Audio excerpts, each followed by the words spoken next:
The first time the dust settled enough for her to see clearly, Maggie remembered thinking how strange it was that blood dried the color of rust on desert sand.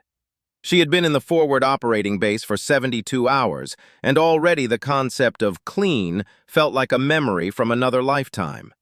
The nurses called it the sandbox, this stretch of nowhere that the military had decided was worth dying over, and Maggie called it exactly what it was. A place where the days melted together into one long blur of heat, exhaustion, and the endless moaning of wounded men who should have been home mowing their lawns. She was 34 years old, which made her ancient by the standards of the soldiers she patched up. They came in looking like boys who had borrowed their father's uniforms, faces soft with youth and hard with terror, and Maggie would kneel beside them on the dusty floor of the aid station and tell them they were going to be fine, while her hands worked to make it true. She had been a nurse for 11 years, first in a civilian hospital in San Antonio, where the worst thing she saw was gang violence, then here, where the worst thing she saw was everything. The base was a small one, nothing like the massive camps with their dining facilities and gyms and morale tents. This was a patrol base, really, a cluster of HESCO barriers and sandbags and shipping containers converted into living quarters, stuck out in the middle of a valley that the locals had long since abandoned. The army was here because the intelligence said the enemy was here, and the enemy was here because the army was here, and around it went like a snake eating its own tail. Maggie didn't concern herself with the politics of it. She concerned herself with blood loss and shock, and the 1,000 ways a human body could be broken by metal moving too fast. The man on the cot in front of her had caught a piece of shrapnel in his thigh. It was a clean wound, relatively speaking, and he would be fine. But he was 19 years old, and this was his first month in country, and he was crying without making a sound, tears cutting tracks through the grit on his face. Maggie talked to him while she worked, told him about her dog back home, a fat Labrador who had never caught a single thing in his life, but spent every day convinced today would be the day. The soldier's breathing steadied. His hand, which had been gripping the edge of the cot hard enough to turn his knuckles white, relaxed. "You're good at that," someone said. Maggie looked up. There was a man standing in the entrance of the aid station, backlit by the harsh afternoon sun so that she couldn't see his face, only the outline of him. Big, but they were all big. Carried himself differently, though. She had learned to read men by the way they moved, and this one moved like he was always aware of every exit, every shadow, every place a threat could hide. "At what?" she said, turning back to her work. "Making them feel like it's going to be okay, even when it's not." Maggie didn't answer. She finished bandaging the soldier's leg, gave him a smile that she hoped looked real, and moved on to the next cot. The man was still there when she looked up again, standing in the same spot, watching. He had moved into the light now, and she could see his face, weathered, older than she had expected, with eyes that had the flat look of someone who had seen too much and learned to stop reacting to it. "You need something?" she asked. "Just waiting on a ride," he said. "Heard there was coffee here." "There's instant coffee and powdered creamer that's been sitting in a Connex box since 2003. Help yourself." He smiled at that, a small thing that didn't reach his eyes, and moved toward the corner where the coffee maker sat on a plastic crate. Maggie watched him for a moment, noting the way he scanned the room as he walked, the way his hand rested near his side even though he wasn't carrying a weapon in here. Navy, she decided. Had to be. The Army boys didn't move like that.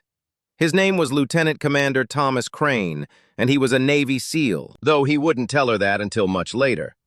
For now, he was just the man who drank her terrible coffee and watched her work and asked questions that no one else thought to ask.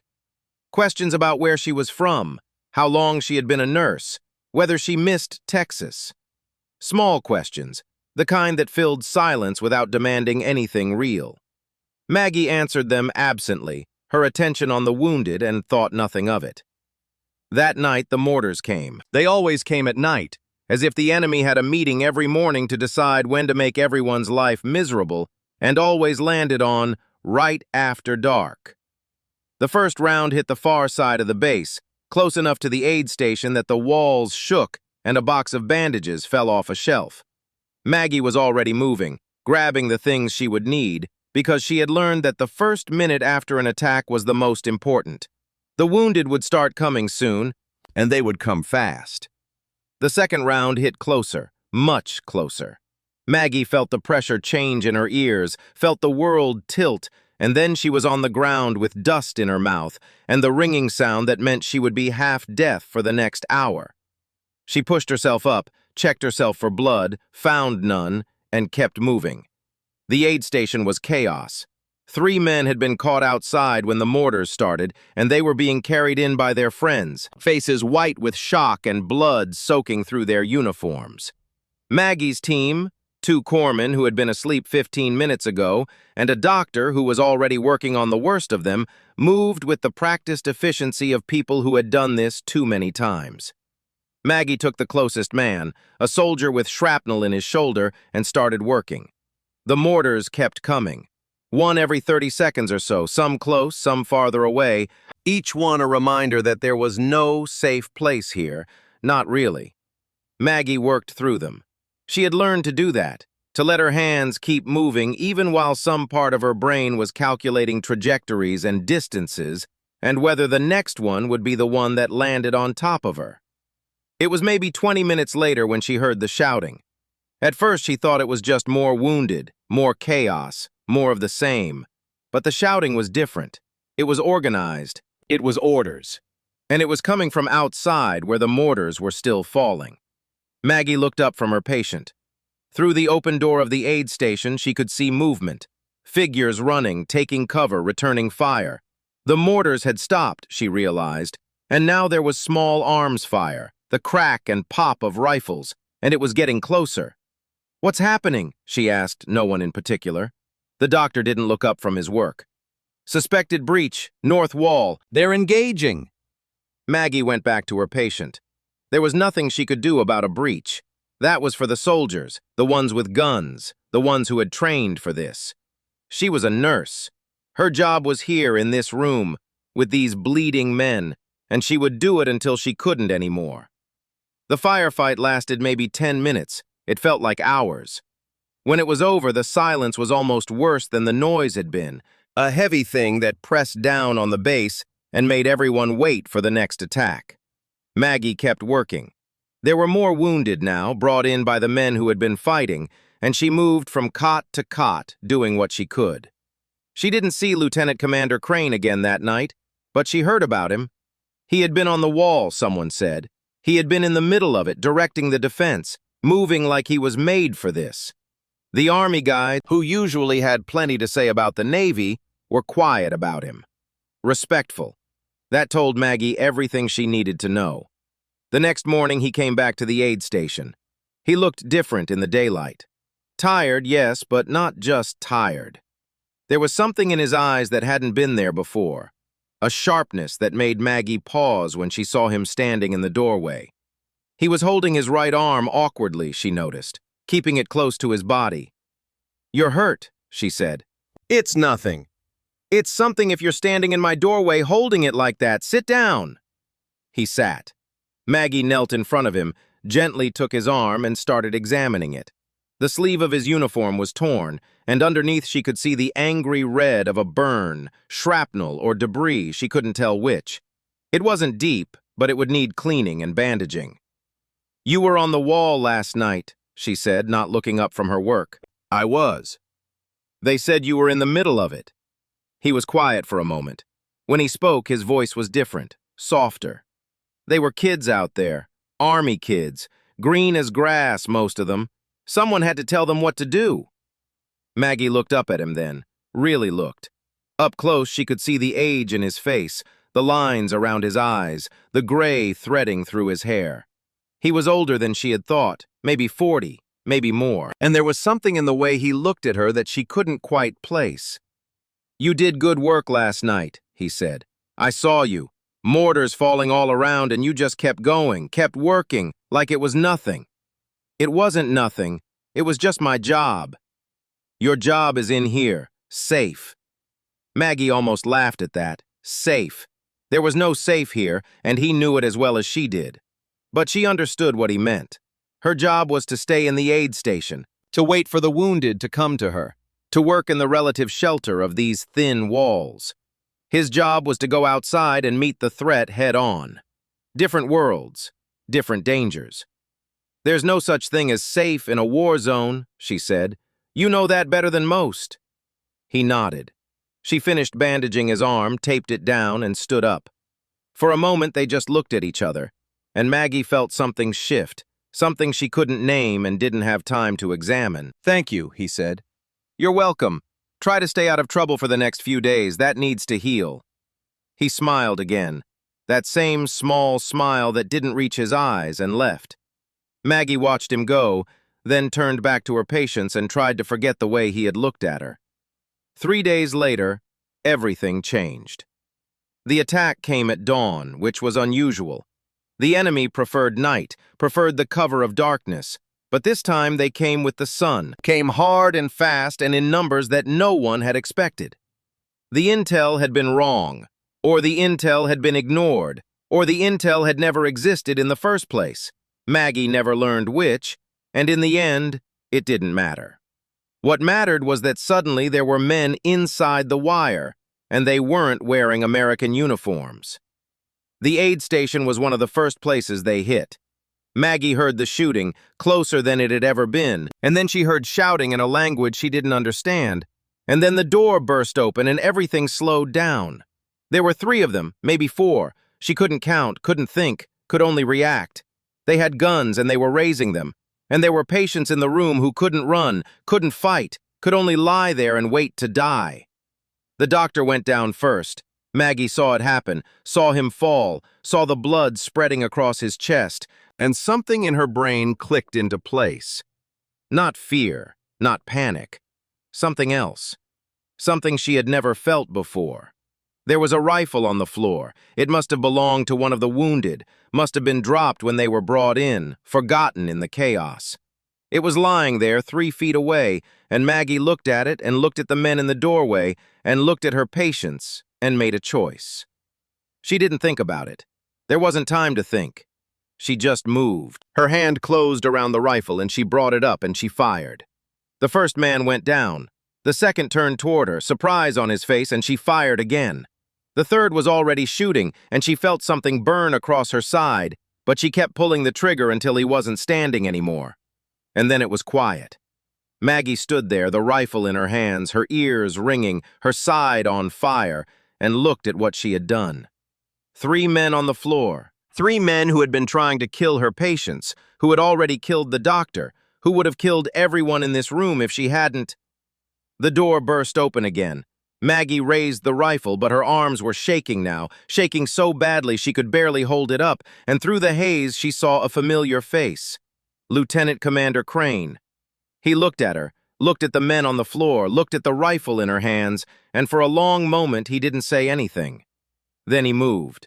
He crossed the room in 3 steps, took the rifle from her hands before she could react, and set it down. He put his hands on her shoulders, steadying her, and looked into her eyes. "You're hit," he said. Maggie looked down. There was blood on her side, her own blood, spreading dark and wet through her uniform. She hadn't even felt it. Now she did, a sharp burning that made her gasp. "Sit down," Crane said. "Sit down right now. I have patients. They're alive because of you. Sit down." She sat. Crane knelt beside her, tore open her uniform, and started working on the wound. His hands were steady, professional, the hands of a man who had done this before. Maggie watched him, her visions swimming, and tried to stay conscious. "You saved them," he said, not looking up. "You saved all of them. I saw the rifle and You just did what needed to be done. That's what warriors do." Maggie almost laughed at that. Warrior. She was a nurse. She was a woman from Texas who had never fired a gun in her life before joining the military, who had joined because nursing school was expensive and the army would pay for it, who had ended up here by accident and stayed because she couldn't leave the boys who needed her. She wasn't a warrior, but the men on the floor were dead and her patients were alive, and maybe that meant something. The evacuation came 2 hours later. The attack had been repelled, but the base was compromised, too damaged to hold, and everyone was being pulled back to a larger installation 50 miles away. Maggie was loaded onto a helicopter with the rest of the wounded, her side bandaged, her mind still spinning. Crane was there, sitting across from her, watching her with an expression she couldn't read. "You'll get a medal for this," he said over the noise of the rotors. "I don't want a medal." "What do you want?" Maggie thought about it. She thought about the doctor, dead on the floor of the aid station. She thought about the 3 men she had killed, the way they had looked at her with surprise, as if they couldn't believe a woman with a rifle could be the thing that ended them. She thought about her patients, the ones she had saved, the ones who would go home and have families and live whole lives because she had picked up a gun. "I want to go home," she said. "I want to go home and never see another war for as long as I live." Crane nodded. He understood. She could see it in his eyes, the same flat look that meant he had seen too much, done too much, and was still here anyway. "That's a good thing to want," he said. "Hold on to that." The helicopter flew on and Maggie closed her eyes, and for the first time in days, she slept. The medal ceremony was held 6 months later at a base in Virginia that Maggie had never seen before and would never see again. She stood in her dress uniform, the wound on her side healed to a thin white scar, and listened as a general read a citation about her actions that day. Heroism, valor, courage under fire. The words washed over her without meaning because the people who wrote them hadn't been there. They hadn't seen the men on the floor. They hadn't felt the rifle jump in her hands. They hadn't smelled the blood. Afterward, people shook her hand and told her she was brave, and Maggie smiled and nodded and wished she was anywhere else. She was being discharged next week, medically retired because of the wound, though the truth was that the wound had healed fine and she could have stayed if she wanted to. She didn't want to. She wanted to go home to Texas and find a quiet job and never think about any of this again. She was walking back to her temporary quarters when she saw him. Lieutenant Commander Crane was standing outside the building, leaning against a wall, watching her approach. He was in dress uniform, too, and he looked different than he had in the desert, cleaner, more polished. But the eyes were the same, flat, knowing. "Congratulations," he said. "Thank you. I heard you're getting out." "Next week." He nodded, pushed off from the wall, and fell into step beside her. They walked in silence for a moment, past the perfectly manicured grass and the flagpoles and the buildings that looked nothing like the dust and chaos where they had met. "I wanted to tell you something," he said. "Back then, in the aid station, when I saw you standing there with that rifle, I've seen a lot of things, a lot of brave things, but I've never seen anything like that." Maggie didn't answer. She didn't know what to say. "You're not just a nurse," he said. "You never were. You're the kind of person who rises. When everything goes wrong, when the world is falling apart, you're the one who stands up and does what needs to be done. That's rare. That's more than rare." They stopped walking. Crane turned to face her, and for a moment the flatness in his eyes was gone, replaced by something else, something warm. "If you ever need anything," he said, "anything at all, you call me. I don't know where I'll be, but I'll come. That's a promise." Maggie looked at him, this man she barely knew, this man who had seen her at her worst and somehow thought she was worth promising things to. And she realized that she would remember him, would remember this moment for the rest of her life. "Thank you," she said. "I'll remember that." He nodded, stepped back, and was gone. Maggie watched him walk away, then turned and continued toward her quarters. The sun was setting, painting the sky in shades of orange and pink, and for the first time in a long time she felt something that might have been peace. She went home to Texas. She got a job at a small clinic, the kind of place where the worst emergency was a broken bone or a bad case of the flu. She bought a house with a yard for her dog, and she learned to sleep through the night without waking up to the sound of mortars. Sometimes she thought about that day, about the rifle in her hands and the men on the floor, and the look in Crane's eyes when he found her. But mostly she didn't. Mostly she lived her life, quiet and ordinary and exactly what she had wanted. And then, 10 years later, the phone rang. It was late, past midnight, and Maggie woke to the sound of her own heartbeat pounding in her ears before she even knew why. She reached for the phone, her hands still clumsy with sleep, and answered. "Hello?" There was silence on the other end. Then a voice, rough and tired and older now, but still familiar. "It's Tom Crane. I need you." Maggie sat up in bed, her heart pounding harder now. 10 years. 10 years since she had heard that voice, since she had made that promise she never expected to keep. "Where are you?" she asked.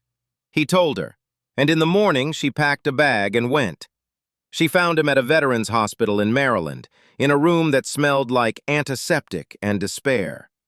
He was in a bed by the window, his body broken in ways she could see, and his mind broken in ways she could only guess at. An IED, they told her, a road in a country she had never heard of. He had survived, but survival wasn't the same as living. Maggie sat beside him and took his hand. He opened his eyes, those flat eyes that had seen too much, and looked at her. "You came," he said. "I promised." He nodded, closed his eyes, and was still. Maggie stayed. She stayed through that day and the next and the one after that. She talked to the doctors, learned about his injuries, learned about the road ahead. And when they told her he would need care for the rest of his life, care that the military couldn't provide, she made another choice. She brought him home to Texas. The years passed. The clinic let her work part-time, and the rest of her hours were spent taking care of Tom Crane, the man who had once called her a warrior. She learned his story, the parts he would tell and the parts he wouldn't. She learned about the things he had done, the places he had been, the friends he had lost. And she learned that underneath the flat eyes and the quiet voice was a man who had spent his whole life rising, just like she had. They didn't talk about that day in the aid station. Not for a long time. But one evening, sitting on her porch watching the sunset, he brought it up. "I still see it sometimes," he said. "You standing there with that rifle, the look on your face. I've seen a lot of brave things, but that was something else." Maggie was quiet for a moment. Then she said, "I see it too. The men I killed, the doctor who died, all of it." He turned to look at her. "Does it get easier?" "No," she said, "but you learn to carry it." He nodded and they sat in silence. Two people who had seen too much and done too much and somehow found each other in the middle of it all. The sun set over Texas, painting the sky in shades of orange and pink, and Maggie thought about the girl she had been, the one who thought she was just a nurse, the one who never imagined she would hold a rifle or save a life, or spend her days caring for a broken man who had once promised to come if she needed him. She wasn't just a nurse. She never had been. She was a woman who rose.